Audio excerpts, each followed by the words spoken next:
Hello friends, welcome back to my channel Aradhya queen kitchen. আমাদের সকলকে জানাই স্বাগত। বন্ধুরা, এই রেসিপিটা দেখলে বারবার সকাল বিকালে জল খাওয়ারে শুধু এটাই খেতে মন চাইবে। এত সহজ একটি রেসিপি, মাত্র 5 মিনিটেই রেডি হয়ে যাবে এত সুন্দর পরোটাটি। একবার দেখলে বানাতে বারবার মন চাইবে। তো বন্ধুরা, প্রথমেই নিয়ে নেব একটি বোলের মধ্যে 1 কাপ পরিমাণ আটা, হাফ চামচের মতো নিয়ে নেব লবণ, হাফ চামচের মতো নিয়ে নেব চিনি, 1 চামচের মতো নিয়ে নেব সাদা তেল। বন্ধুরা, শুকনো উপকরণগুলো এবার ভালোভাবে একসাথে মিশিয়ে নিয়ে একসাথে ভালোভাবে মেখে নেব। বন্ধুরা, আটাটাকে ভালোভাবে মেখে নিয়ে ঘরে থাকা নর্মাল জল দিয়ে ডোটাকে মেখে নেব। অল্প অল্প জল দিয়ে একটি সফট নরম ডো রেডি করে নেব। এবার ঢেকে দিয়ে 5 মিনিটের মতো রেস্টে রেখে দেব।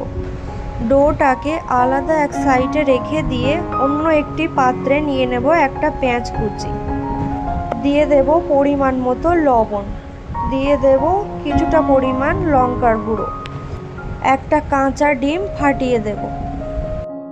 বন্ধুরা, এবার উপকরণগুলো একসাথে ভালোভাবে মেখে নেব।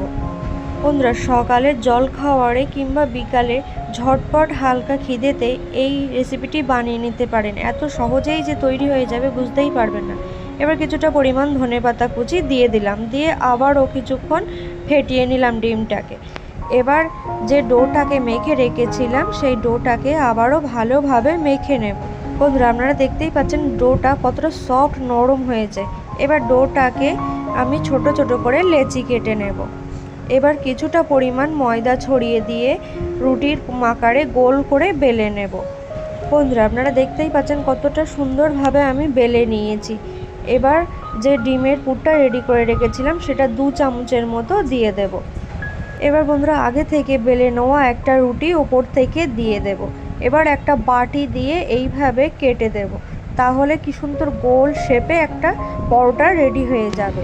তো বন্ধুরা, দেখলেন তো কত সহজেই একটা পরোটা রেডি হয়ে গেল, কতটা সুন্দরভাবে। বাকিগুলো আমি একইভাবে রেডি করে নেব। এবার কিছুটা পরিমাণ তেল গরম করে আমি এগুলো লো টু মিডিয়ামে উল্টে পাল্টে সেঁকে নেব। বন্ধুরা, গ্যাসের ফ্লেমটা বেশি হাইতে রেখে ভাজতে যাবে না, তাহলে কিন্তু ভিতরে ডিমটা কাঁচা থেকে যেতে পারে। লো টু মিডিয়ামে রেখে উল্টে পাল্টে খুব সুন্দরভাবে ভেজে নেব, তাহলে ভিতরের ডিমটাও কিন্তু কাঁচা থাকবে না। বন্ধুরা, খুব সুন্দরভাবে ভেজে নিয়েছি। এবার তেল ঝরিয়ে তুলে নিলাম। দেখুন বন্ধুরা, কতটা সুন্দর হয়েছে দেখতে। এগুলো খেতেও কিন্তু খুবই ভালো, টেস্টি, মজাদার হয়ে থাকে। সকাল বিকালের জল খাওয়ারে চট জলদি এই রেসিপিটা ঝটপট বানিয়ে নিতে পারেন, কিংবা স্কুলের বাচ্চাদের টিফিনে অফিসেও রেডি করে দিতে পারেন এই রেসিপিটি। আর এত অল্প সময়ে অল্প উপকরণে ঝটপট রেডি করে নিতে পারবেন এই সহজ রেসিপিটি।